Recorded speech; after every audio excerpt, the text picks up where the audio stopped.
Au milieu d'un repas de famille, ma belle-mère m'a giflé 2 fois, jusqu'à ce que ma bouche saigne. Pendant que mon mari continuait à manger en silence, j'avais déjà vendu en secret notre appartement, estimé à plusieurs millions. 3 jours plus tard, il est revenu avec plus de 20 personnes pour le visiter, et il a blêmi devant la scène qu'il a découverte.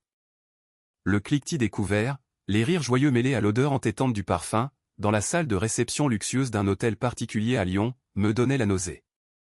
Ce jour-là, on célébrait le baptême de l'enfant de Sophie, la sœur de mon mari.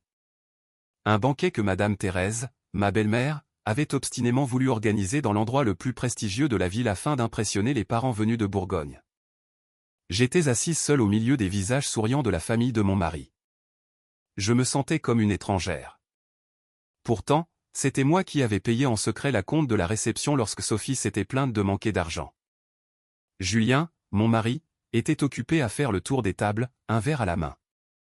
Son visage était déjà rouge à cause de l'alcool et de cette fierté factice nourrie par les compliments de ses proches. Alors que le repas battait son plein, Madame Thérèse se leva.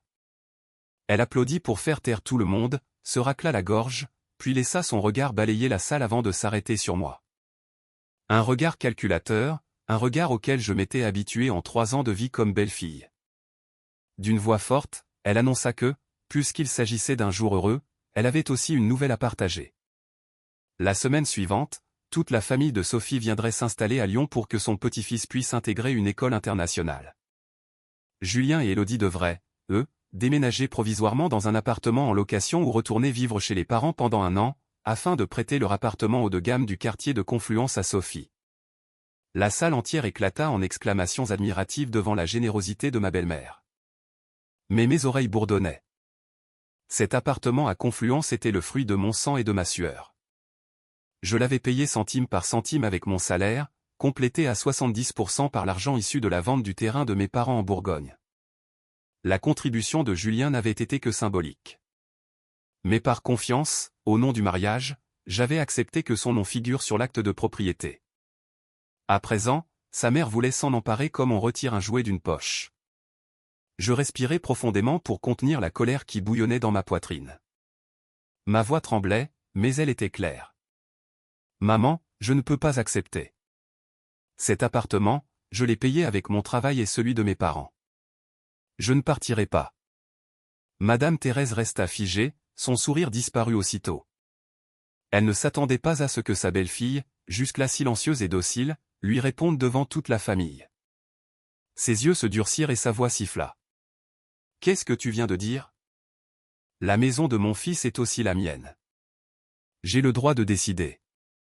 Sophie est sa sœur, et toi tu n'es que la belle-sœur. Pourquoi es-tu si avare, à tout compter ? » Je la regardai droit dans les yeux, me souvenant de l'épisode humiliant de l'année précédente, lorsque Sophie avait vécu chez nous pendant 1 mois. Notre salon élégant avait ressemblé à un champ de bataille. Le canapé importé était couvert de gribouillages au stylo laissés par son enfant, et les murs portaient des traces de chaussures sales. Je répondis avec plus de fermeté. « Avez-vous oublié que l'an dernier, quand Sophie a habité chez nous, elle a abîmé mon canapé ? J'avais dit que c'était chez moi. Personne ne peut y vivre sans mon accord. » 2 claquements secs résonnèrent. Les gifles coupèrent mes paroles. Ma vue se brouilla, une douleur brûlante parcourut ma joue gauche jusqu'à la droite. Je vacillai et m'effondrai contre le bord de la table, sentant le goût métallique du sang couler le long de ma bouche. Tout le restaurant se figea, et la musique douce devint soudain grotesque. Madame Thérèse se tenait là, la main encore tremblante, me pointant du doigt en hurlant que je n'avais aucun respect, que j'osais lui répondre, et qu'elle allait m'apprendre qui était la véritable propriétaire. Je ne pleurais pas. Il me sembla que mes larmes étaient tombées à l'intérieur de moi à cet instant précis. Je levai les yeux, cherchant Julien, mon mari, espérant qu'il se lèverait, qu'il dirait au moins un mot pour me défendre. Mais il était assis à une autre table, tenant toujours ses couverts. Son regard fuyait. Il prit un morceau de bœuf, le posa dans son assiette et parla d'un ton froid, sans émotion. Il dit que je connaissais le caractère de sa mère, qu'elle s'emportait facilement, que je faisais toute une histoire pour un détail et que je gâchais l'ambiance. Il ajouta que je devais m'excuser auprès d'elle et me rasseoir pour manger, pour ne pas être la risée des gens. Ces mots furent comme un couteau tranchant la dernière fibre d'amour qu'il me restait. Ce n'était pas la gifle de ma belle-mère qui me faisait le plus mal, mais l'indifférence et la cruauté de cet homme. Il craignait davantage d'être humilié que de voir sa femme blessée. Ma dignité valait moins qu'un morceau de viande dans son assiette. Je le regardais baisser la tête et continuer à manger. Dans mon cœur, l'image de l'homme que j'avais aimé mourut définitivement. J'essuyai le sang sur mes lèvres, me levai lentement et ne dis plus rien. Dans ce silence assourdissant, je compris que notre mariage venait réellement de s'achever. Je me réfugiai dans les toilettes et fermai la porte. Le miroir me renvoya l'image d'une femme pitoyable, la joue enflée, marquée de 5 doigts. J'ouvris le robinet et me passai le visage sous l'eau froide encore et encore, cherchant à engourdir la douleur extérieure et la tempête intérieure. Je ne pleurais pas. Il ne restait plus ni larmes ni pitié pour moi-même, seulement la froide cendre de la lucidité. 3 années comme belle-fille, vécues comme une ombre. J'avais enduré chaque reproche, travaillé sans relâche pour soutenir cette famille, pour être récompensé par 2 gifles en public et le dos tourné d'un mari ingrat. Je sortis mon téléphone. Mes mains tremblaient encore, mais mon esprit était d'une clarté inhabituelle. Je n'appelais pas ma mère, sachant combien elle souffrirait en me voyant ainsi. J'appelai maître Laurent Dubois, un ancien camarade de classe devenu avocat, spécialisé dans les litiges immobiliers. Dès qu'il répondit, je parlais, la voix rauque mais déterminée. Je lui dis de lancer le plan B, que je voulais vendre l'appartement immédiatement, dans un délai de 3 jours. Il y eut un silence, puis il demanda si j'étais sûr, me rappelant qu'une fois la procédure lancée, il n'y aurait pas de retour en arrière. Je regardais mon reflet dans le miroir, un sourire amer aux lèvres. J'étais sûr, même si cela signifiait vendre en dessous du prix du marché, tant que c'était rapide et en liquide.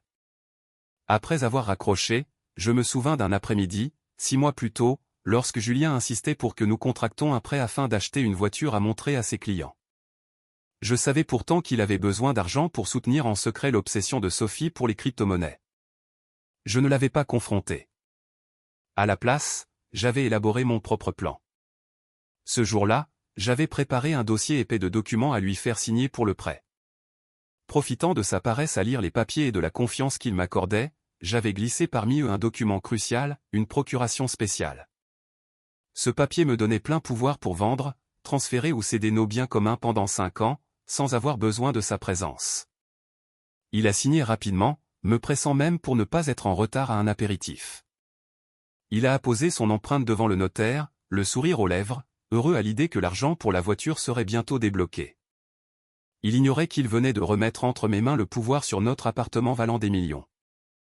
Je réajustai mes vêtements, appliquai un peu de fond de teint pour dissimuler l'ecchymose, puis sortis des toilettes. Je retournai dans la salle de réception. L'endroit était toujours aussi bruyant, comme si rien ne s'était passé. Madame Thérèse recevait avec joie les félicitations des proches, fière de son fils exemplaire et de sa belle-fille prétendument docile. Lorsque Julien me vit revenir, il poussa un soupir de soulagement. Une satisfaction se lisait dans ses yeux, convaincu que j'avais cédé. Je m'approchai de lui et lui murmurai que j'avais un peu mal à la tête, que je rentrais me reposer et qu'il pouvait s'occuper des invités avec sa mère. Il hocha la tête sans même me demander si la douleur était forte, se contentant de me dire de rentrer et de ne pas faire d'histoire. Sa mère était contente. Je m'inclinai pour prendre congé de tout le monde et me détourner. Derrière moi, j'entendais les rires joyeux de la famille de mon mari, les verres levés pour célébrer l'avenir radieux de Sophie dans une maison qu'ils croyaient déjà leur appartenir. Ils ne savaient pas que c'était le dernier repas où ils riraient ainsi. Je sortis de l'hôtel. L'air froid de la nuit me fouetta le visage, mais je me sentis plus légère. Un plan cruel mais juste commença à se mettre en place. En rentrant chez nous, la lumière de notre appartement du quartier de Confluence était encore allumée. Les meubles élégants dans lesquels j'avais mis tout mon cœur me semblaient désormais étrangers. Je me rendis directement dans la chambre et ouvris le coffre. La procuration spéciale s'y trouvait, avec le titre de propriété et les bijoux offerts lors du mariage. Je tenais ce papier mince, dont le poids me semblait celui d'une tonne. Ce n'était pas seulement un document pour vendre un bien, mais celui qui tranchait définitivement un lien conjugal depuis longtemps pourri. Cette nuit-là, je ne dormirais pas. Je devais me préparer à un départ, un effacement total pour les cupides. De retour dans l'appartement, je n'allumai pas la lumière principale, laissant seulement la lueur jaunâtre de la lampe de chevet frapper les murs nus. Cet appartement haut de gamme, autrefois ma fierté, où j'avais choisi chaque carreau et chaque rideau avec soin, me paraissait vide. Debout au milieu du vaste salon, je ne ressentais plus qu'un froid pénétrant, non pas celui de la climatisation, mais celui de la confiance brisée. J'entrais dans la chambre, jadis un nid d'amour, désormais un lieu de rêves incompatibles. Je poussai les polos de Julien dans l'armoire pour atteindre le petit coffre dissimulé dans l'ombre. Mes doigts glissèrent sur le clavier. Le bip résonna dans le silence nocturne. La porte s'ouvrit et je pris un dossier soigneusement enveloppé de plastique.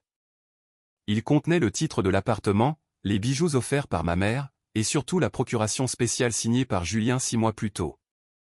Je tenais ce papier, le cœur lourd. C'était la preuve de la prévoyance dont j'avais dû faire preuve pour me protéger d'un mari insensible. Je respirai profondément, sortis mon téléphone, photographiai tous les documents et les envoyai par message crypté à maître Laurent Dubois. 5 minutes plus tard, mon téléphone vibra. Maître Dubois m'appelait. Sa voix nocturne était claire et professionnelle. Il m'expliqua avoir contacté un groupe d'investisseurs spécialisés dans les ventes urgentes. Il disposait de liquidités, mais négociait durement. L'appartement avait une valeur de marché de 15 millions, mais leur offre n'était que de 12 millions et demi. Accepterais-je cette perte? Le chiffre me figea un instant. Perdre 3 millions n'était pas anodin, c'était le fruit du labeur de toute ma famille. Puis je vis mon visage meurtri se refléter dans la vitre. La douleur me rappela que la liberté et la dignité valaient plus que l'argent. Je resserrai ma prise sur le téléphone, la voix ferme malgré l'amertume. Je lui dis de vendre, que j'acceptais le prix, à condition que l'argent soit déposé sur mon compte sous 48 heures et qu'il se charge du transfert rapide de propriété. Maître Dubois soupira à l'autre bout du fil, sans doute peiné pour moi, mais répondit brièvement que les acheteurs viendraient visiter l'appartement le lendemain à 8 heures. Je raccrochai, m'assis sur le sol froid, adossé au lit. Je contemplais la pièce une dernière fois, cet endroit où je pensais passer toute ma vie, devenu un bien à vendre au plus vite pour fuir cet enfer conjugal. Il était presque 1 heure du matin quand j'entendis du bruit à la porte, Julien rentrait. Il entra en titubant, empestant l'alcool et le parfum d'une autre femme. En me voyant assise dans le salon à la lumière tamisée, il fronça les sourcils.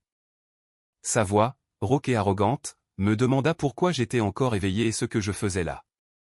Il jeta son manteau sur le canapé et se dirigea en chancelant vers la cuisine pour boire de l'eau, sans même remarquer mes yeux gonflés et la blessure sur ma joue. Je restai immobile, observant l'homme que j'avais aimé de tout mon cœur. Sa véritable nature apparaissait, indifférent et cruel. Après avoir bu, il revint vers moi, l'agacement toujours présent dans la voix. Il m'annonça que le week-end suivant, toute la famille viendrait visiter la nouvelle maison. Il me dit de ranger mes affaires et de les déplacer dans le bureau ou de les envoyer chez mes parents, de ne pas encombrer l'espace, car Sophie voulait de la place. Il parlait de me chasser avec la légèreté de quelqu'un qui ordonne de jeter des déchets. Je le regardai.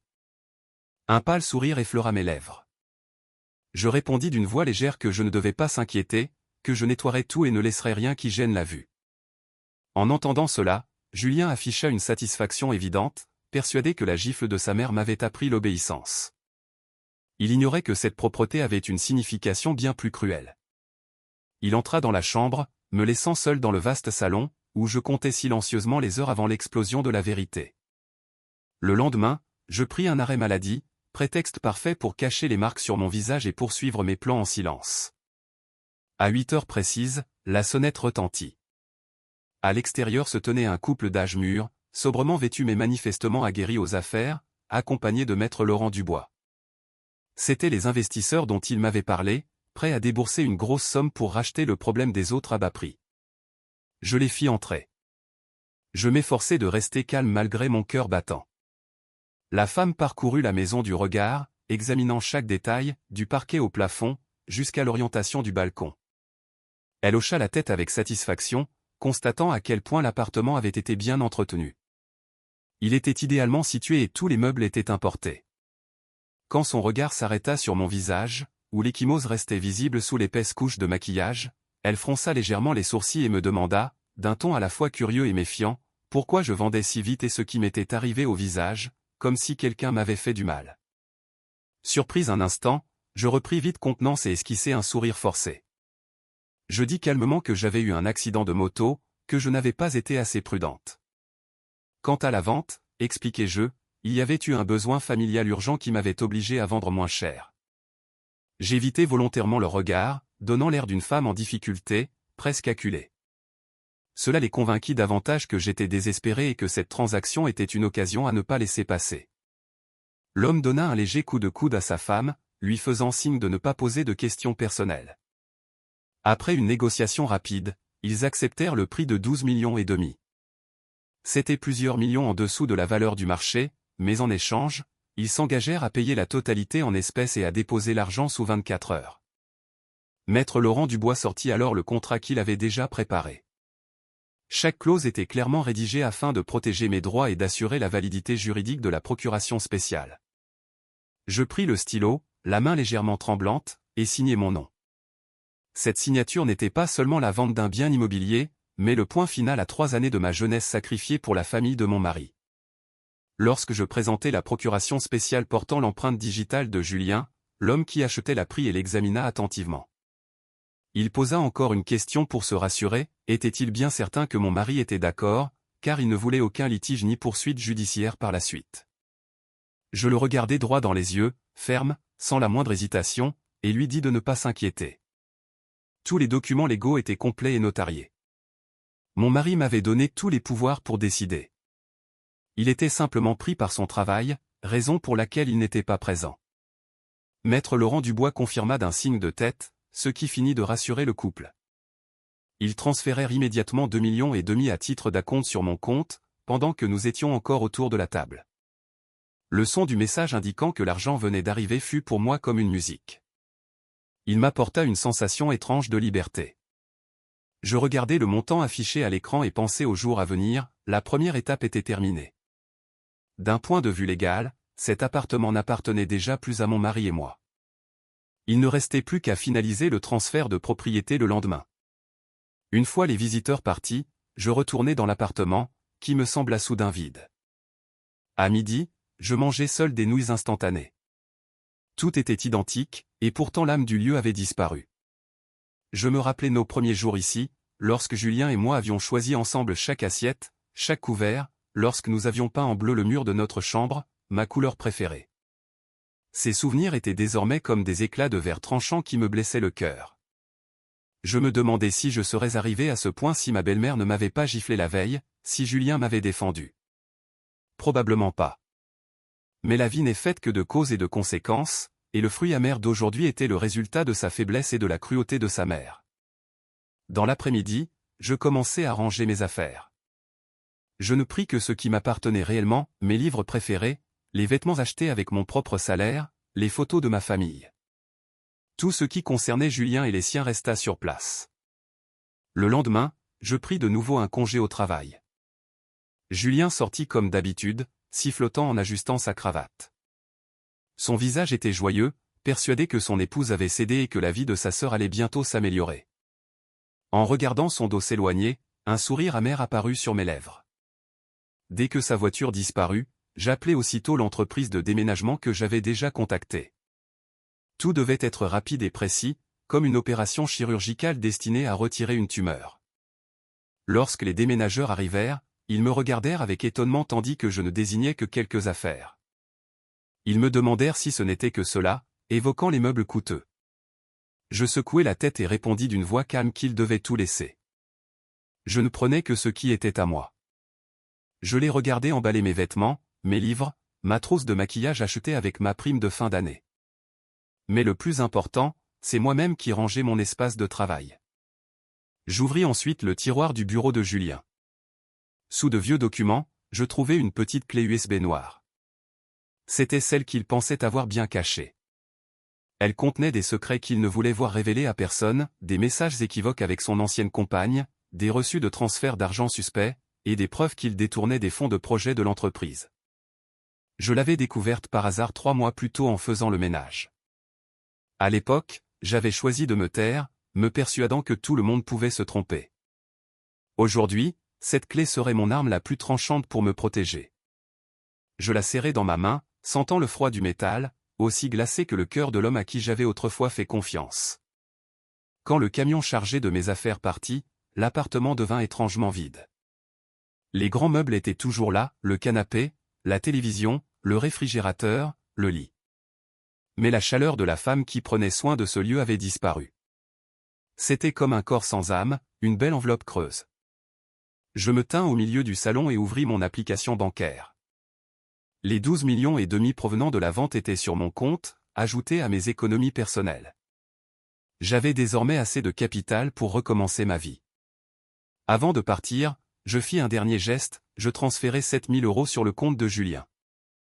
C'était le montant exact de sa contribution initiale à l'achat de quelques meubles et à une petite partie de la compte. Je ne voulais emporter avec moi pas même un centime venant de lui, pour qu'il ne puisse jamais m'accuser d'avidité. Dans le motif du virement, j'écrivis lentement, règlement final des biens communs, chacun son argent, chacun sa route.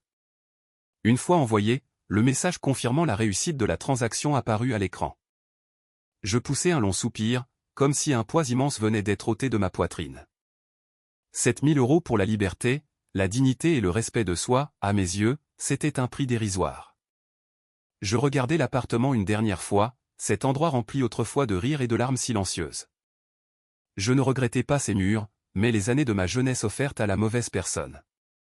Je verrouillai la porte, déposai la clé dans la boîte aux lettres, comme convenu avec les acheteurs, puis me détournai sans me retourner. Je pris un taxi jusqu'à un petit appartement que j'avais loué provisoirement dans un autre quartier de Lyon. La pièce était petite et étroite, à peine la taille d'un coin de notre ancien salon. Mais elle était propre, et surtout, elle était à moi. Assise sur le petit lit, j'ouvris mon ordinateur portable et commençai à rédiger la requête d'annulation de mariage. Chaque lettre tapée ressemblait à un clou planté dans le cercueil de notre union. Je savais qu'une grande tempête approchait, mais je n'avais plus peur. Ce soir-là, je retournai dans l'ancien appartement, non pour y rester, mais pour achever la dernière scène. J'avais dit aux acheteurs que j'avais besoin d'une journée pour nettoyer avant de remettre officiellement les clés, et ils avaient accepté avec plaisir. Julien rentra vers 19 h, de bonne humeur. Il regarda autour de lui, remarqua que l'espace paraissait plus dégagé depuis que j'avais retiré les petits objets, et hocha la tête avec satisfaction, disant que lorsqu'on nettoyait ainsi, l'appartement semblait encore plus élégant. Il ajouta que sa mère serait ravie en voyant cela, et que si j'avais toujours été aussi obéissante, notre famille aurait été paisible. J'étais dans la cuisine, et en entendant ces mots, j'eus l'impression qu'on me tordait l'estomac. Il se vantait de l'espace, sans même remarquer l'absence de sa femme. Il ne vit pas non plus que nos cadres photos avaient disparu des étagères, ni que les vases que je remplissais toujours de fleurs n'étaient plus là. À ses yeux, cet appartement n'était qu'un décor destiné à être exhibé, et moi une servante gratuite chargée de le maintenir propre et beau. Je revins et posai sur la table les plats que j'avais achetés au restaurant. Je disposai les plats sur la table et forçai un sourire. Oui. Je veux aussi faire plaisir à maman. Venez manger avant que ça ne refroidisse. Julien s'assit à table. Il prit un morceau de porc aigre-doux et le mâcha avec appétit. Pendant qu'il mangeait, il parlait sans s'arrêter du programme du week-end. Il expliqua qu'un autocar de 29 places irait les chercher tôt le matin en Bourgogne. À leur arrivée à midi, nous avions réservé un restaurant en bas, puis nous les ferions monter pour visiter l'appartement. Il me rappela de préparer des cadeaux pour les oncles et les tantes afin que tout se passe bien. Sa mère avait dit que beaucoup de membres de la famille viendraient, y compris le doyen du clan. Il fallait faire bonne impression. Assise en face de lui, je me contentais de prendre quelques légumes, l'écoutant décrire un avenir brillant bâti sur des fondations déjà fissurées. Je répondis d'une voix chargée d'un sarcasme qu'il ne remarqua même pas. Ne t'inquiète pas. J'ai préparé un cadeau spécial. Il vivrait assurément une expérience qu'il n'oublierait jamais. Julien sourit largement, convaincu que j'avais changé d'avis. Il dit que c'était bien son épouse, qu'il savait que je finirais par comprendre, et que je ne devais pas prendre à cœur la gifle de sa mère, qu'elle était âgée et parfois emportée. Après le repas, il alluma la télévision. Il posa les pieds sur la table basse, savourant son rôle de maître des lieux. Une fois la vaisselle terminée, je m'approchai et lui dis que j'étais fatigué ce soir-là, que je dormirais dans la chambre d'amis pour me préparer pour le lendemain, et qu'il pouvait dormir tranquillement. Il répondit d'un simple « d'accord » sans quitter l'écran des yeux, ajoutant seulement de ne pas oublier de me lever tôt. Il ne se demanda même pas pourquoi je dormais à part. Sans doute se moquait-il de l'endroit où je passais la nuit, tant que je ne le dérangeais pas. J'entrai dans la petite pièce et fermai la porte. La chambre était vide, à part un vieux matelas laissé là. Allongé, je fixais le plafond blanc. C'était ma dernière nuit dans cette maison, et la dernière nuit où, en réalité, j'étais encore l'épouse de Julien. À l'aube, cette mise en scène de bonheur prendrait fin. J'imaginais déjà la scène du lendemain, lorsque ces 20 membres de la famille arriveraient et se heurteraient à la vérité cruelle. Un léger pincement de culpabilité me traversa, mais il disparut aussitôt quand je me rappelai la gifle de ma belle-mère et l'indifférence de Julien. Ce qu'ils avaient semé, ils le récolteraient. Cette nuit-là, je dormis mal. Les ronflements de Julien, provenant de la chambre principale, étaient assourdissants. Il dormait profondément, bercé par ses rêves de fierté illusoire. Il ignorait que son monde était sur le point de s'effondrer sous ses pieds. Le 3e jour, je me réveillai avant le lever du soleil. À côté de moi, Julien dormait toujours profondément. Le rythme régulier de ses ronflements me fit à la fois sourire et m'attrista. Il dormait encore dans sa bulle de faux bonheur, sans se douter qu'une tempête se préparait pour balayer l'arrogance de toute sa famille. Je me levai doucement. Je n'avais pas de grande valise, les affaires importantes avaient déjà été envoyées la veille. Je ne portais qu'un petit sac à main contenant mon téléphone, mon portefeuille et la clé de l'appartement, que je remettrai bientôt au nouveau propriétaire. Je restai debout dans le salon, jetant un dernier regard à l'ensemble de la maison. L'espace était silencieux, propre à en devenir froid, exactement comme je l'avais promis à Julien. Je déposai la clé sur la table de la cuisine, à côté d'un petit mot. Je suis parti tôt au travail. N'oublie pas d'aller bien les chercher. Un dernier mensonge, une cruauté déguisée en gentillesse avant que la vérité n'en éclate. Je fermai la porte.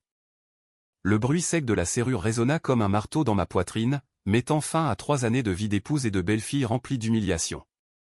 À 8 heures du matin, j'étais déjà à l'étude notariale pour finaliser la remise des clés et recevoir le solde du paiement du couple acheteur. Tout se déroula rapidement, sans le moindre incident. À 10 heures, j'étais assise dans mon nouvel appartement loué, une tasse de café chaud entre les mains, mais le cœur aussi froid que la glace. J'ouvris mon téléphone et accédai à l'application des caméras de sécurité de mon ancien logement, que je n'avais volontairement pas encore désactivé. L'écran s'illumina et diffusa les événements survenus quelques heures plus tôt dans ce lieu qui avait été mon foyer. Sur l'image, un autocar blanc de 29 places s'arrêta devant le hall luxueux de la résidence. La porte s'ouvrit et Madame Thérèse descendit la première. Son visage rayonnait de fierté. Derrière elle suivait un grand groupe de personnes, bruyantes, chargées de cadeaux venus de la campagne, certains portaient des paniers avec des poulets vivants, d'autres des sacs de riz, et d'autres encore peinaient à soulever des glacières remplies de conserves artisanales. 20 personnes, bruyantes et désordonnées, apportant une atmosphère de marché de village dans le lobby au sol brillant, au grand agacement des réceptionnistes et du gardien. Je vis Julien courir à la rencontre de sa mère, heureux, serrant la main de chaque parent. Il désignait fièrement la tour de la résidence, vantant son succès. Madame Thérèse tapa sur l'épaule de son fils et parla à voix haute, si fort que même le micro de la caméra captait ses paroles.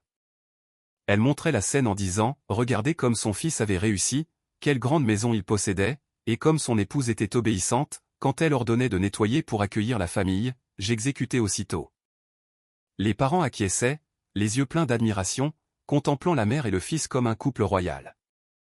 Ils ignoraient que tout cela n'était qu'un spectacle sur le point de se terminer. Je les regardais entrer dans l'ascenseur. Le sourire de Madame Thérèse s'élargissait déjà, imaginant la scène où elle entrerait dans une maison froide, prête à me donner des ordres. Elle se voyait déjà me demander de préparer des jus et d'éplucher des fruits pour tout le clan, perdu dans son rêve de pouvoir en tant que belle-mère toute puissante. Je bus une gorgée de café amer, sans quitter l'écran des yeux, comptant silencieusement. Le groupe de 20 personnes sortit de l'ascenseur. Les éclats de rire résonnèrent dans le couloir silencieux de la résidence. Quelques voisins entr'ouvrirent leurs portes, agacés par le bruit et le manque de savoir-vivre. Mais cela importait peu à Madame Thérèse. Elle marchait en tête, le menton levé, telle une générale rentrant dans son manoir. Elle désigna la lourde porte de l'appartement numéro 155. Elle annonça que c'était la maison de son fils, invitant tout le monde à se mettre à l'aise, et qu'elle allait ouvrir pour leur montrer un intérieur valant des millions. Julien se tenait à côté d'elle, rayonnant, l'encourageant à taper le code. Madame Thérèse posa son doigt rugueux sur le clavier électronique. Elle entra les chiffres familiers, sa date de naissance, que Julien avait choisi pour lui faire plaisir. Bip. Bip. Bip. Erreur. Un signal froid retentit, la lumière rouge clignota. Madame Thérèse fronça les sourcils et murmura que le clavier devait être humide. Elle essuya sa main sur ses vêtements et recommença, plus fort, plus décidé. Le même son d'erreur la repoussa. Les murmures s'élevèrent parmi les parents. Quelqu'un suggéra que le code avait peut-être été changé. On lui dit d'appeler la belle-fille pour ouvrir. Gênée, Madame Thérèse se tourna vers Julien et lui cria d'appeler son épouse. Elle s'indigna à voix haute, quelle sorte de belle-fille osait changer le code sans prévenir, faisant attendre toute la famille dehors. Affolé, Julien sortit son téléphone pour m'appeler, mais l'écran indiqua qu'il ne pouvait pas me joindre. Perdre patience, Madame Thérèse commença à frapper violemment la porte en criant mon nom, exigeant que j'ouvre immédiatement. Ouvre cette porte tout de suite. Tu te caches ou quoi? Les coups violents résonnèrent dans tout le couloir. Enfin, la porte s'ouvrit, mais ce ne fut pas moi qui apparus, tremblante comme Madame Thérèse l'avait imaginé. Devant elle se tenait un homme d'âge mûr, en tenue d'intérieur, le visage dur et furieux. À ses côtés se trouvaient 2 gardiens de l'immeuble, matraque à la main. Madame Thérèse resta figée, les yeux écarquillés, la bouche ouverte. « Qui êtes-vous? Qui êtes-vous pour être dans la maison de mon fils? Où est ma belle-fille » Le nouveau propriétaire dévisagea le groupe bruyant devant lui avec dégoût et cria. « Eh, vieille dame, qui êtes-vous pour me demander qui je suis? C'est moi le propriétaire de cet appartement. Et vous, qui êtes-vous pour venir faire du scandale ici si tôt le matin » Elle eut l'impression d'être aspergée d'eau glacée, puis son agressivité reprit le dessus. Elle se rua en avant. « Menteur. Cette maison appartient à mon fils Julien. Je ne fais que la visiter. Vous êtes des voleurs. Vous avez volé la maison de mon fils. Sécurité, arrêtez-le. » Le nouveau propriétaire ricana, rentra à l'intérieur et revint avec un épais dossier de documents qu'il brandit sous le nez de Madame Thérèse. Sa voix était ferme, glaciale. « Ouvrez les yeux et regardez bien. » Il leva le document et déclara distinctement. « Acte de vente, notarié ce matin même. La propriété m'a été légalement transférée ce matin. Cet appartement a été entièrement payé. Alors partez immédiatement, ou j'appelle la police pour intrusion et trouble à l'ordre public. » Le groupe entier fut saisi de stupeur. Les murmures montèrent comme un essaim d'abeilles. Madame Thérèse resta pétrifiée. Son visage passa du rouge au livide, puis au gris. Elle se tourna vers Julien, incapable de parler. « Quoi? Qu'est-ce qu'il raconte? Mon fils vendu? La maison vendue? Pourquoi je n'étais pas au courant? » Je vis, à travers l'écran, l'effondrement dans ses yeux. L'illusion de puissance, de prestige immobilier qu'elle comptait exhiber au monde entier se brisa devant tous. Julien restait debout, cloué sur place. Son regard était vide, comme s'il avait perdu son âme. Les cris du nouveau propriétaire, les chuchotements des proches, les hurlements de Madame Thérèse se mêlaient en un vacarme confus dans sa tête.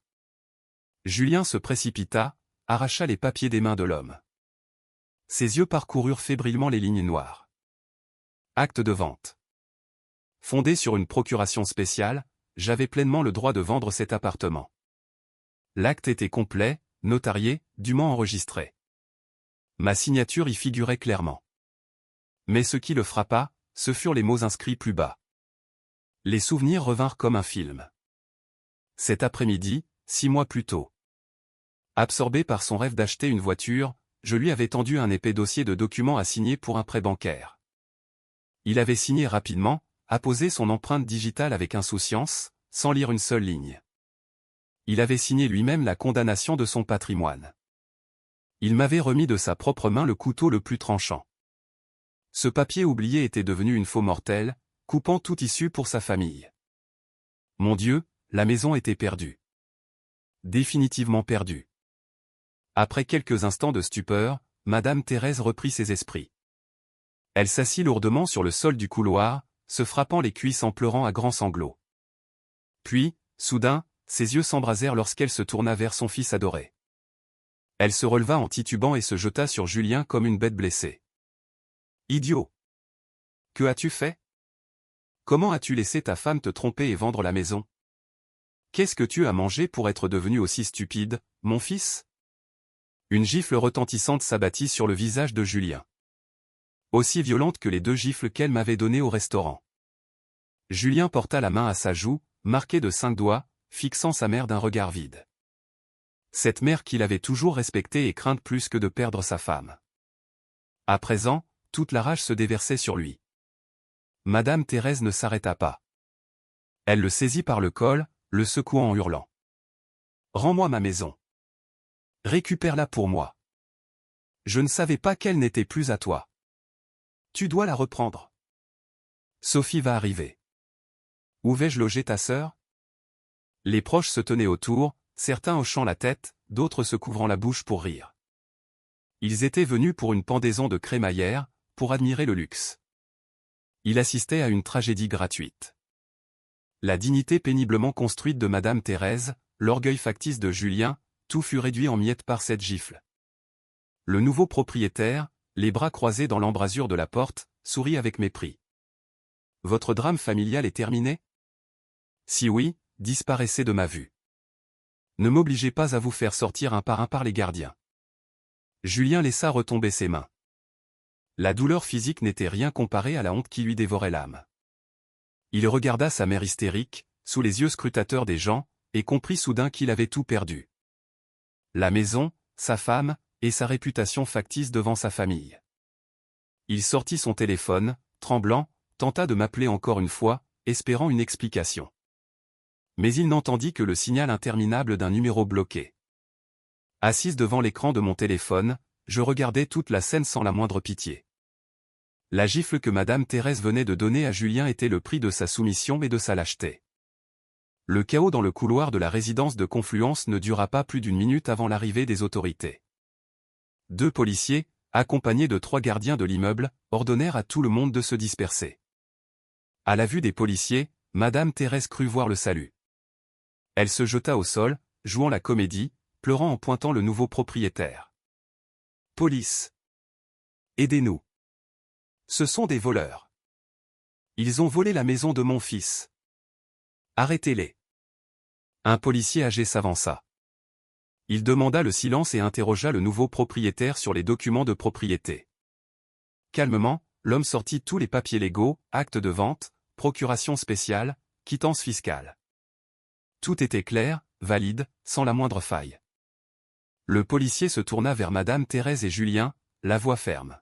« Les documents de cet appartement sont légaux et en vigueur. Vous provoquez un trouble à l'ordre public et une intrusion. Nous vous demandons de quitter les lieux immédiatement, faute de quoi vous serez conduit au commissariat. » À ces mots, Madame Thérèse se redressa brusquement.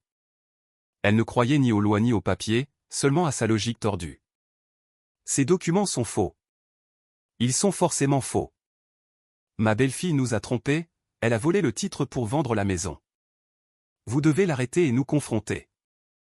Amenez Élodie ici tout de suite. » Julien, tremblant, tendit son téléphone au policier, affirmant qu'il n'était pas au courant de la vente.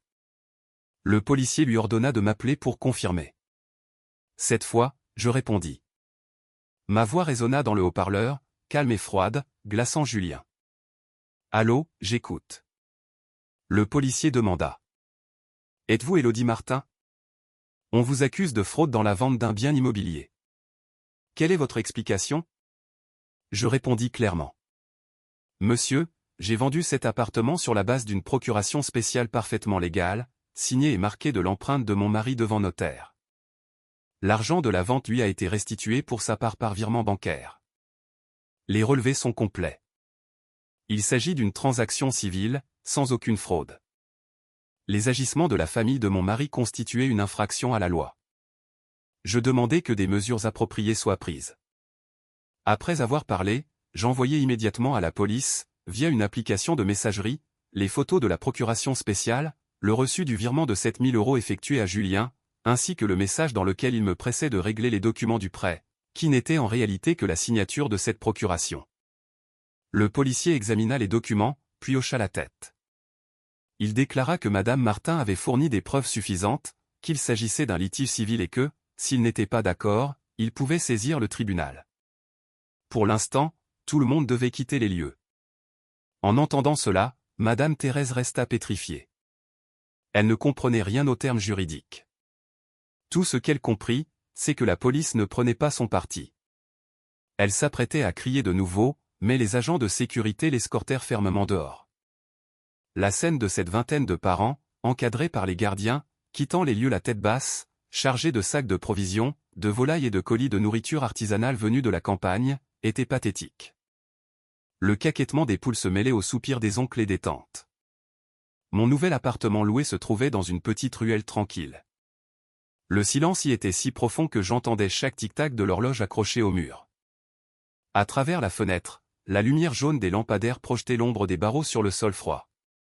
J'étais assise sur le lit, les genoux serrés contre ma poitrine. Devant moi, le téléphone ne cessait de s'illuminer. Des dizaines d'appels manquaient. Des messages qui arrivaient en rafale, comme une inondation. Le nom affiché était celui de mon mari.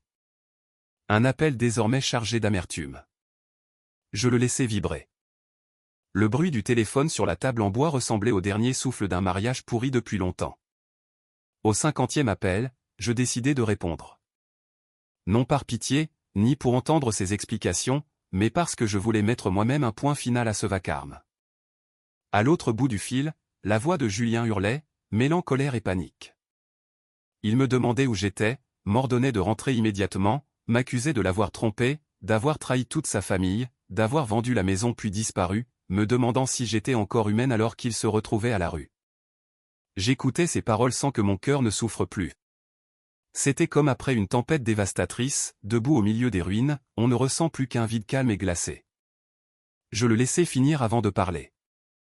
Ma voix était basse, froide comme la glace. Je lui demandai, « Ta maison? Vous êtes dans la rue? Quel rapport avec moi? Ta mère n'a-t-elle pas dit que je n'étais qu'une étrangère, une profiteuse ?» Julien resta sans voix. Mon calme semblait l'effrayer plus que la colère. Il changea de ton, mêlant supplication et reproche. Il parlait de notre mariage, des années passées ensemble, me demandait comment j'avais pu être aussi égoïste envers lui et sa mère, me demandait de rentrer pour discuter, répétant que sa mère était hors d'elle. Je ris. Un rire sec qui résonna dans la pièce. Jusqu'au dernier instant, il utilisait encore la colère de sa mère pour tenter de me faire plier. Il croyait toujours que j'étais l'Élodie d'autrefois, celle qui baissait la tête.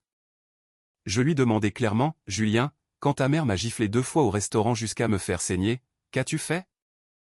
Tu étais assis, tu prenais du bœuf dans ton assiette et tu m'as dit de m'excuser. M'as-tu demandé si j'avais mal? As-tu seulement pensé à notre mariage ?» De l'autre côté de la ligne, il n'y eut que sa respiration lourde. Son silence fut la réponse la plus douloureuse. Il n'avait jamais considéré ma souffrance comme importante. Je continuai, d'une voix ferme. Je lui dis que la demande d'annulation du mariage avait déjà été signée et envoyée à son bureau, et que j'avais réparti nos biens de manière équitable. Les 700 000 € que je lui avais transférés n'étaient, selon moi, que le paiement de sa prestation d'époux durant 3 ans. À partir de ce moment-là, chacun suivrait son propre chemin. Je lui demandai de ne plus me chercher. Je raccrochai et, d'un simple geste, bloquai son numéro. Lorsque le mot « mari » disparut de mes contacts, je ressentis un soulagement immense, comme si un poids énorme venait d'être retiré de ma poitrine. Le lendemain, je me rendis au bureau avec 2 cernes sombres sous les yeux, soigneusement dissimulées derrière mes lunettes. Dès mon entrée dans le hall, je sentis les regards étranges de mes collègues.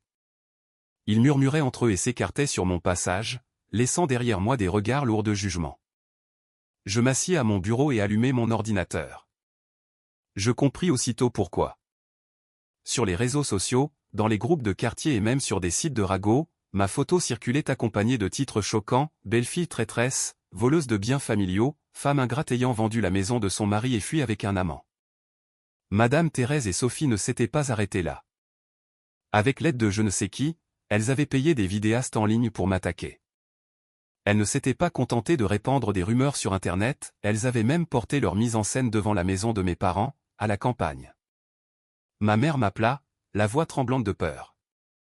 Elle me dit que des inconnus se tenaient devant le portail, téléphone à la main, filmant et criant mon nom, m'accusant d'escroquerie.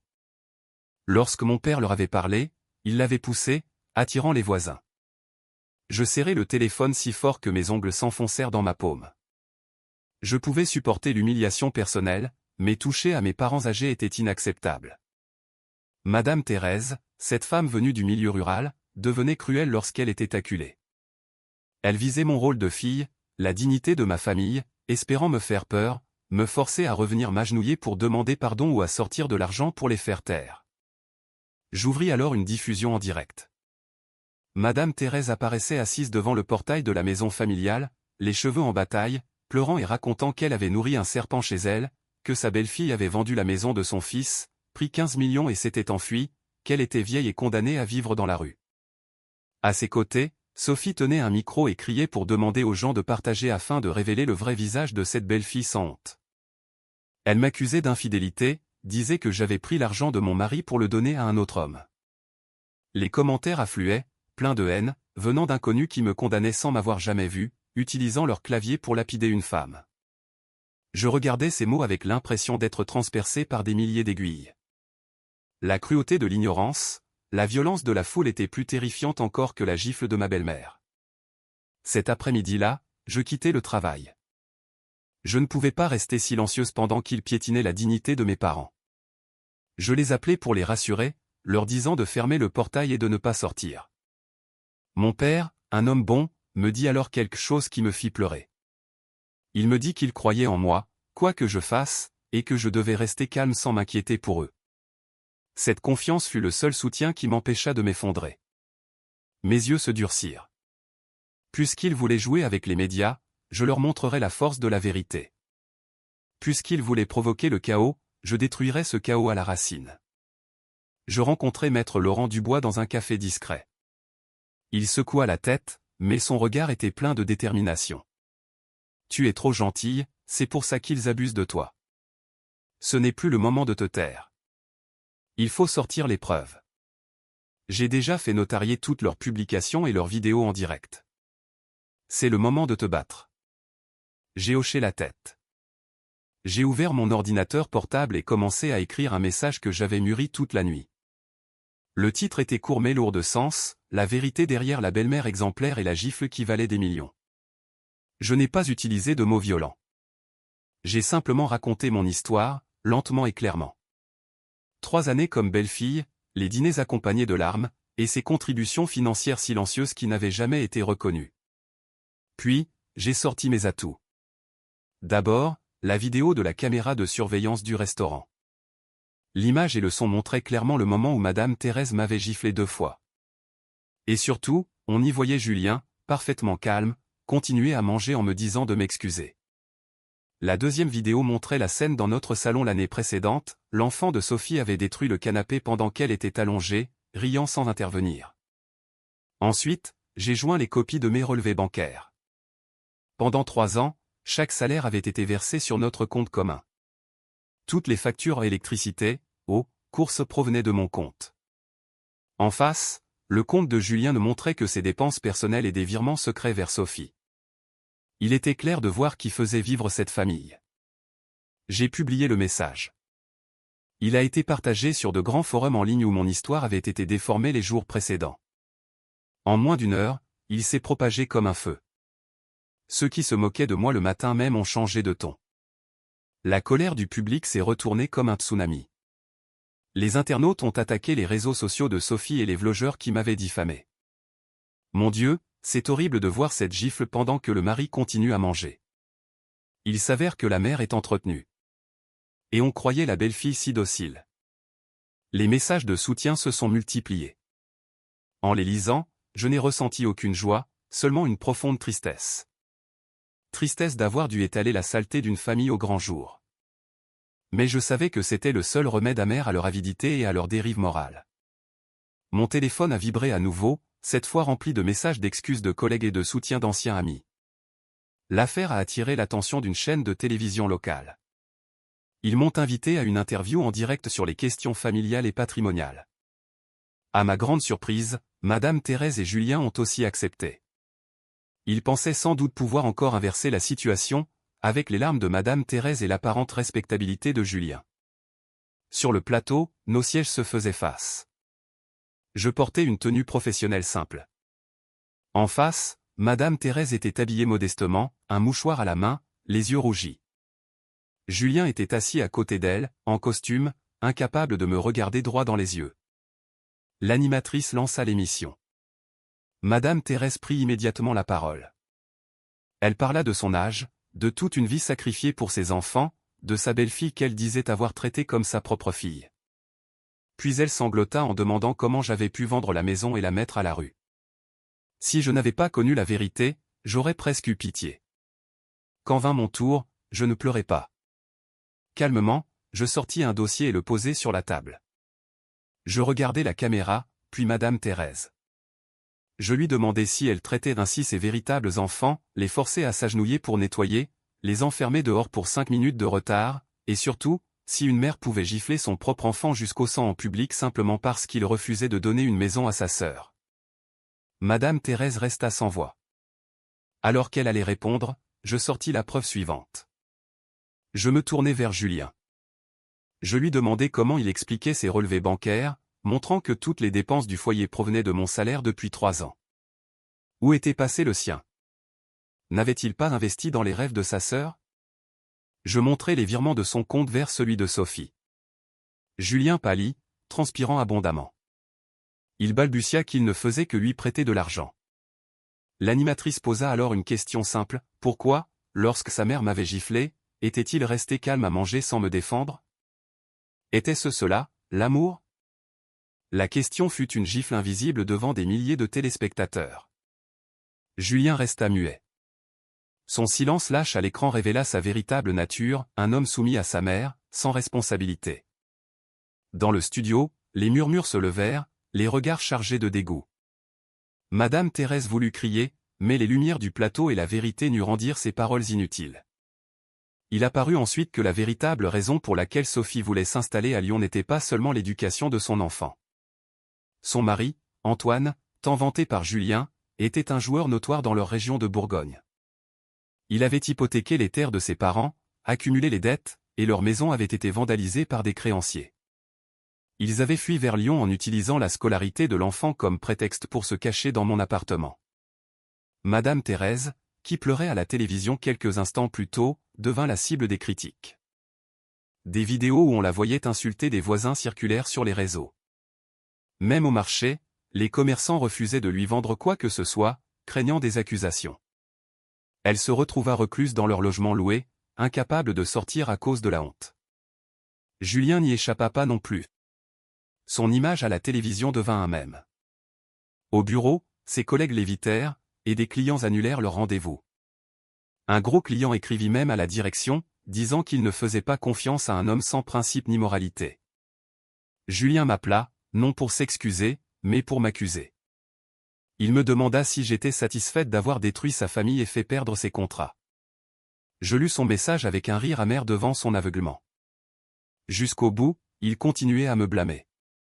Je ne répondis pas, sachant qu'un animal acculé finit toujours par mordre. Julien perdait le contrôle, et sa chute professionnelle était inévitable. La tension au bureau était palpable à chacune de mes arrivées.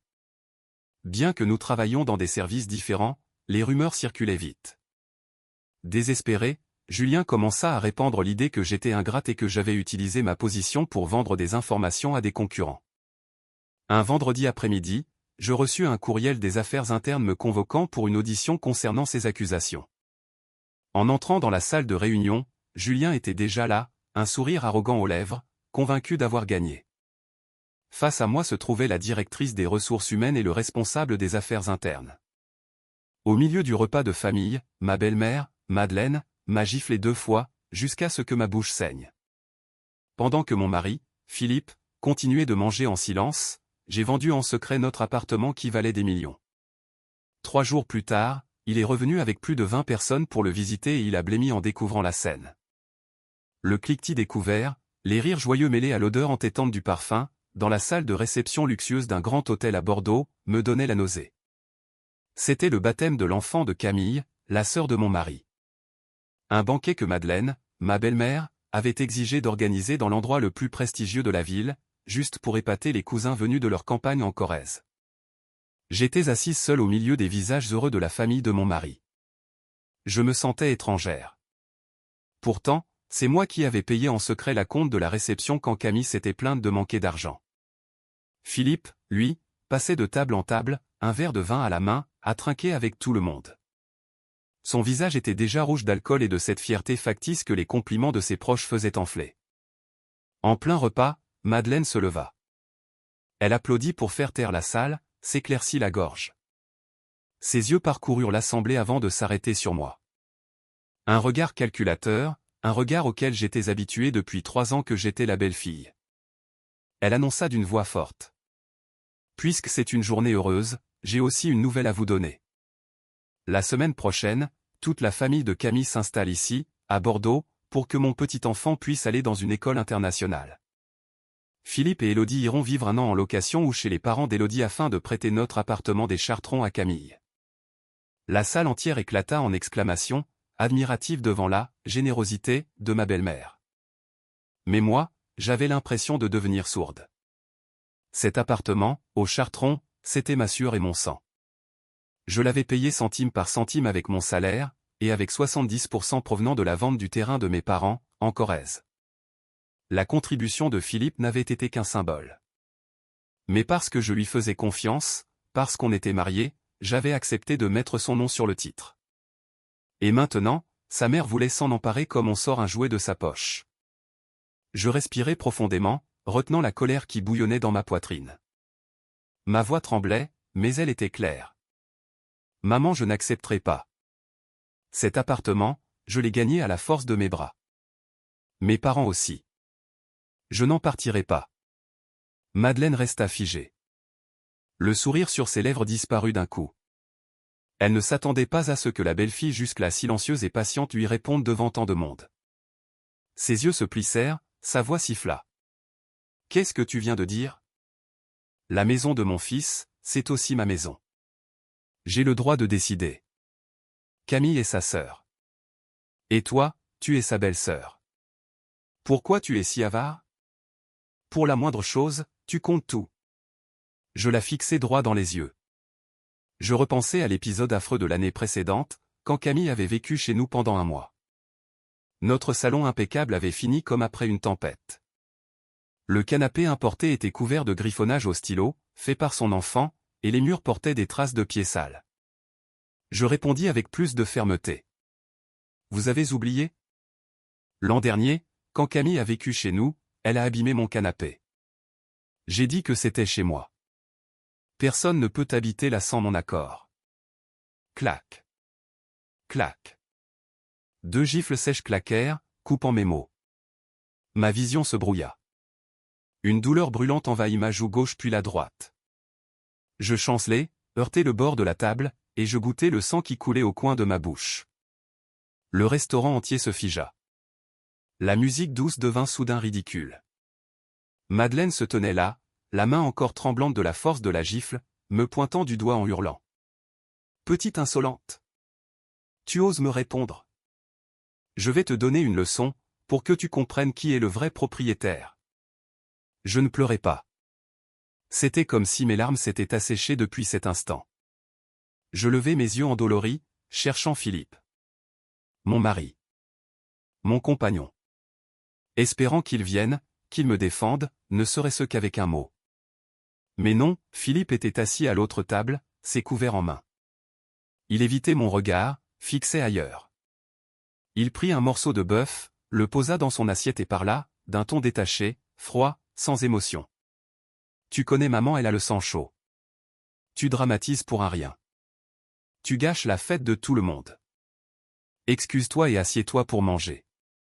Ne nous ridiculise pas devant les gens. » Les mots de Philippe furent comme un couteau qui coupa le dernier fil d'amour qui me restait. Ce n'était pas la gifle de ma belle-mère le plus douloureux, mais l'indifférence et la cruauté de cet homme. Il craignait davantage d'être humilié que de voir sa femme souffrir. Ma dignité, mes sacrifices, valaient moins qu'un morceau de viande dans son assiette. Je le regardais baisser la tête et continuer à manger. Et dans mon cœur, l'image de l'homme que j'avais aimé mourut complètement. Je essuyai le sang sur mes lèvres. Je me levai lentement, sans dire un mot. Dans ce silence assourdissant, je compris que notre vie à deux venait réellement de se terminer. Je suis allé aux toilettes, j'ai refermé la porte, et le miroir m'a renvoyé l'image d'une femme pitoyable, la joue enflée, l'empreinte de 5 doigts nets. J'ai ouvert le robinet. Je me suis aspergé le visage d'eau froide, encore et encore. Comme si le froid pouvait anesthésier la douleur dehors et l'orage qui hurlait dedans. Je ne pleurais pas. Pas une larme. La pitié pour moi-même s'était consumée, il ne restait que la cendre froide du réveil. 3 ans en tant que belle-fille, j'avais vécu comme une ombre. Enduré chaque reproche. Travailler sans relâche pour faire tenir cette famille debout pour être payé de 2 gifles devant tout le monde et du dos tourné d'un mari ingrat. J'ai sorti mon téléphone. Ma main tremblait encore. Mais mon esprit était d'une clarté étrange. Je n'ai pas appelé ma mère, je savais que ça la briserait de voir sa fille maltraitée. J'ai appelé Maître Laurent, un ancien camarade devenu avocat, spécialisé dans les litiges immobiliers. Dès qu'il a décroché, j'ai parlé, la voix rauque m'est décidée. Maître, on lance le plan B. Je veux vendre l'appartement. Tout de suite. En 3 jours. Un silence, puis sa réponse brève. Tu es sûre, Élodie?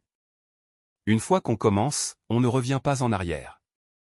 Je regardai mon reflet dans le miroir, un sourire amer glissa sur mes lèvres. Je suis sûr. Même si je dois vendre en dessous du prix du marché. Il me faut du cash, vite. En raccrochant, je me suis rappelé un après-midi, 6 mois plus tôt.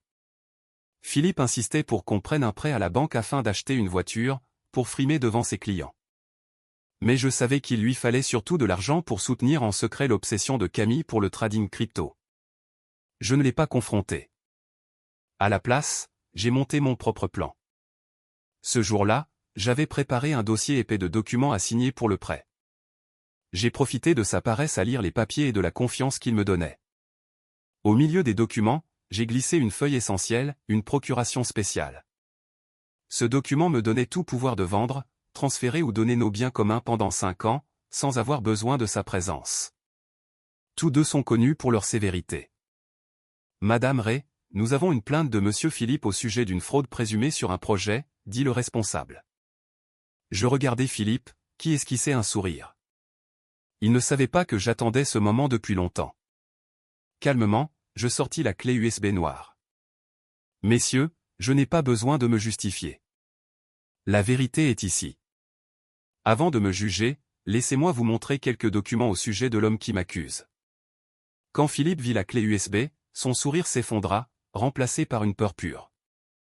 Il fit un geste pour l'attraper, mais je la poussai aussitôt vers le chef de l'inspection interne. C'est une copie de fichier trouvé sur notre ordinateur à la maison. Vérifiez. Le jeu avait commencé, et je savais que j'avais les atouts. L'écran du projecteur s'alluma. On y vit des dossiers intitulés « Projet fantôme » et « Accord en sous-main ». Des contrats apparurent, des chiffres, des conversations. Le visage de Philippe devint livide. Je pointai un contrat avec une société nommée Horizon Bleu. Messieurs, voici un contrat de plusieurs millions pour un projet fictif, un de ces projets fantômes d'Horizon Bleu, approuvé par Philippe. Horizon Bleu appartenait au mari de sa sœur, Stéphane. Je montrai un relevé bancaire de Philippe, après paiement à Horizon Bleu, une grosse somme revenait sur le compte personnel de Philippe, puis servait à régler les dettes de jeu de Camille. La preuve était irréfutable, pas une fois, mais 3 fois. Le total perdu par l'entreprise atteignait des millions. Philippe ne parvenait plus à parler. Il s'affaissa sur sa chaise, murmurant. « Non, j'ai juste emprunté. » Le chef de l'inspection interne frappa la table. « Monsieur Philippe, ce que vous avez fait n'est pas seulement une violation de l'éthique, il y a des signes de vol et de fraude. » Je le regardai. L'homme qui avait été mon mari ressemblait maintenant à un rat pris au piège. Je n'éprouvais pas de joie, seulement du dégoût et une forme de pitié. Il avait vendu sa conscience et sa carrière pour la cupidité et l'orgueil creux. La réunion se termina par son licenciement immédiat. La direction lui donna un ultimatum, rembourser les millions sous 3 jours, sinon le dossier serait transmis à la police, et il risquait plusieurs années de prison. Quand Philippe sortit de la salle, il avait l'air d'un cadavre. Alors que j'attendais l'ascenseur, je le vis dans le hall, portant une petite boîte. En me voyant, il s'approcha, la lâcha, et s'agenouilla devant de nombreux collègues. Élodie, aide-moi je t'en supplie. Retire les preuves. Où veux-tu que je trouve 12 millions? L'appartement est déjà vendu, l'argent est chez toi. Tu veux que j'aille en prison? On a été mariés. Je le regardais avec dégoût. Quand il m'a blessé, quand il m'a mise dehors, le mot marié existait-il dans sa tête? Maintenant qu'il était au bord du gouffre, il essayait d'utiliser notre passé. Je retirai ma main. Philippe, quand tu as pris l'argent de l'entreprise pour ta sœur, tu as pensé aux conséquences? Dis à Camille de vendre sa voiture, ses sacs, tout ce que tu lui as acheté. L'argent de l'appartement, c'est mon sang et celui de mes parents. Je n'ai aucune obligation de te sauver. Femme démoniaque! Cria-t-il. Tu as détruit ma vie. Je le fixais. Je ne t'ai pas détruit. Toi et la cupidité de ta famille, vous vous êtes détruits vous-même. Si tu as eu la force de voler, tu dois avoir la force d'affronter la sanction. Je tournai les talons. Je le laissai hurler. Les agents de sécurité le traînèrent dehors. La porte se referma, séparant nos deux mondes. Je sortis, respirai profondément. Sa plus grande punition ne serait pas la prison, mais une conscience qui le poursuivrait toute sa vie. La nouvelle de son licenciement se répandit vite. La pression de devoir rendre 12 millions en 30 jours lui pendait au-dessus de la tête comme une épée. Philippe s'agita, vendit sa voiture, emprunta à des amis, on disait même que Madeleine avait hypothéqué sa pension, mais ce n'était toujours pas assez. 3 jours après, il me retrouva au cabinet de Maître Laurent. Il était maigre, les cheveux en désordre. Il fixa la requête d'annulation du mariage. Je vais signer mais promets-moi que tu ne donneras plus d'autres preuves. Et l'argent de l'appartement aide-moi, au moins un peu. Je le regardais, sans émotion. Philippe, tu sais où tu en es. Le fait que je ne t'ai pas poursuivi pour manipulation est ma dernière bonté. Et pour l'argent, je t'ai déjà versé les 700 000 de ta part. C'était juste. Ta part. Ma part. La part de mes parents. Tu n'as aucun droit dessus. Signe, et je te rends la clé USB originale. Ce que tu feras ensuite avec ton entreprise, c'est ton problème. Il se mordit la lèvre. Il savait qu'il n'avait plus le choix. Il signa. L'encre s'étala comme des fissures sur ce qui restait de notre union. C'est bon, dit-il. Tu es contente maintenant? Tu as ruiné ma vie. Je pris le document, vérifiai la signature et le glissai dans mon sac. Je le regardais non pas avec moquerie, mais avec une pitié froide. Je ne t'ai pas ruiné. J'ai juste repris ce qui était à moi, et je t'ai rendu à ce que tu es vraiment. L'argent doit être clair. L'amour doit avoir une fin. Adieu. 1 mois après la finalisation de l'annulation, j'ai demandé ma mutation dans notre agence à Clermont-Ferrand. Bordeaux était devenu un amas de souvenirs douloureux. J'avais besoin d'un nouveau départ. Là-bas, la lumière douce et le rythme de vie plus simple ont réchauffé un peu mon cœur glacé. J'ai loué un appartement avec une belle vue et je l'ai décoré moi-même. Personne ne s'immisçait. Chaque objet était le symbole de ma liberté. Le travail y était plus intense, je m'y suis jeté pour ne pas penser. Mes nouveaux collègues étaient plus ouverts, ils ne fouillaient pas mon passé. Le soir, sur mon balcon, je savourais le silence. Pas de ronflement. Pas d'appels accusateurs. Je me suis mise au yoga et à l'art floral. Et j'ai compris, quand une femme apprend à s'aimer, le monde devient un peu moins cruel. Le milieu des affaires, pourtant, restait rempli de tentations. Lors d'une réception, j'ai rencontré Bernard, un riche magnate de l'immobilier. Dès le début, ses intentions étaient claires. Mademoiselle Ray, ici, avec un appui solide, tout devient plus facile. Je souris. Merci, monsieur Bernard. Je crois que l'appui le plus solide, ce sont ses propres jambes. Il m'envoya des fleurs, des cadeaux, et me proposa un gros contrat si j'acceptais d'être son ami. Je refusai. Je suis là pour travailler, pas pour chercher un sponsor. Il menaça. Ici, je peux faire monter ou tomber n'importe qui. Je répondis calmement. J'ai commencé de zéro. Je n'ai pas peur de tomber. Le lendemain, je suis allé voir l'entreprise rivale. Avec mes compétences, j'ai obtenu le contrat, prouvant que ce qui compte, c'est le talent, pas les relations. Ma vie, enfin, était devenue paisible. Lors d'une conférence professionnelle, j'ai rencontré Julien. Responsable technique, simple, intelligent, fiable. Après la conférence, on a pris un café, on a parlé de la vie. Sa femme était morte 5 ans plus tôt, il avait élevé seul sa fille. Dans ses yeux, j'ai vu la compréhension, pas le jugement. Nous avons tous un passé. Élodie, m'a-t-il dit, l'important, c'est la façon dont on l'affronte. Ces mots m'ont apaisé. Je ressentais un lien, pas un amour soudain, mais une compréhension calme entre deux personnes qui avaient déjà traversé des tempêtes. Avant de partir, il m'a invité à les accompagner, lui et sa fille, à la librairie le week-end suivant. Une invitation simple qui a fait battre mon cœur. La vie dans cette nouvelle ville avait le goût de la liberté et du respect, mais le passé trouvait toujours un moyen de revenir. Un soir, alors que j'arrangeais des fleurs, un appel d'un indicatif familier s'afficha. J'hésitais, puis je décrochai. La voix enrouée de Philippe. Élodie, c'est moi, ne raccroche pas. Papa, il ne va plus tenir longtemps. La nouvelle me frappa comme une gifle glacée. Mon beau-père, Georges. Le seul, dans cette famille, à qui il restait un peu de bonté. Je me rappelais comment il me glissait discrètement à manger quand on me grondait. Papa a un cancer du poumon. Stade 4. Une opération était nécessaire de toute urgence, mais il n'y avait plus d'argent. Il m'a supplié d'aider son père, Monsieur Henri. Mon cœur était en plein désordre. Ma colère contre eux était toujours là, intacte. Pourtant, le souvenir de la bonté de son père est revenu. Ils avaient besoin de 400 000 euros. J'en ai parlé à Thomas.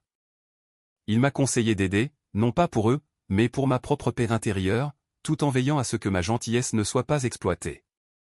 J'ai décidé d'aider, mais pas comme un don. J'ai appelé Julien. Je lui ai dit que je donnerais 400 000 euros, mais que ce ne serait pas un cadeau. Ce serait un prêt. Je lui ai demandé de venir à Montpellier, d'apporter le titre de la terre ancestrale de sa famille. Nous établirions un acte notarié. Cette terre était le dernier bien et le dernier symbole de dignité de leur famille, un héritage transmis depuis des générations. Je lui ai demandé ce qui était le plus important, la terre héritée ou la vie de son père. Il a accepté. Julien est arrivé à Montpellier, épuisé et misérable. Je l'ai conduit à l'étude notariale. Je lui ai présenté le contrat de prêt, la somme devait être remboursée sur 2 ans, avec intérêt, et la garantie serait la terre ancestrale.